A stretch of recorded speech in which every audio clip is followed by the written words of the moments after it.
സംസ്ഥാനത്ത് ലോക്സഭാ തെരഞ്ഞെടുപ്പിന്റെ പരസ്യ പ്രചാരണം ഇന്ന് അവസാനിക്കും. ഇന്ന് വൈകുന്നേരം 6 മണിക്കാണ് പരസ്യ പ്രചാരണം അവസാനിക്കുക. വെള്ളിയാഴ്ച വോട്ടെടുപ്പ് നടക്കാനിരിക്കെ വോട്ടുറപ്പിക്കാനുള്ള അവസാനവട്ട ശ്രമത്തിലാണ് സ്ഥാനാർത്ഥികൾ.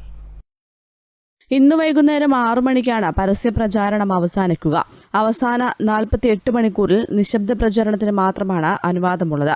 നിശബ്ദ പ്രചരണത്തിന് മാത്രം അനുവാദമുള്ള സമയങ്ങളിൽ നിയമവിരുദ്ധമായി കൂട്ടം ചേരുകയോ പൊതുയോഗങ്ങൾ സംഘടിപ്പിക്കുകയോ ചെയ്താൽ നടപടി സ്വീകരിക്കുമെന്ന് മുഖ്യ തെരഞ്ഞെടുപ്പ് ഓഫീസർ മുന്നറിയിപ്പ് നൽകിയിട്ടുണ്ട്. വോട്ടർമാരെ സ്വാധീനിക്കുന്നതിനായി മദ്യവിതരണം, സൗജന്യങ്ങളും സമ്മാനങ്ങളും നൽകൽ, പണം കൈമാറ്റം തുടങ്ങിയ നിയമവിരുദ്ധ ഇടപെടലുകൾ കണ്ടെത്തിയാൽ നടപടിയെടുക്കുമെന്നും തെരഞ്ഞെടുപ്പ് കമ്മീഷണർ വ്യക്തമാക്കിയിട്ടുണ്ട്.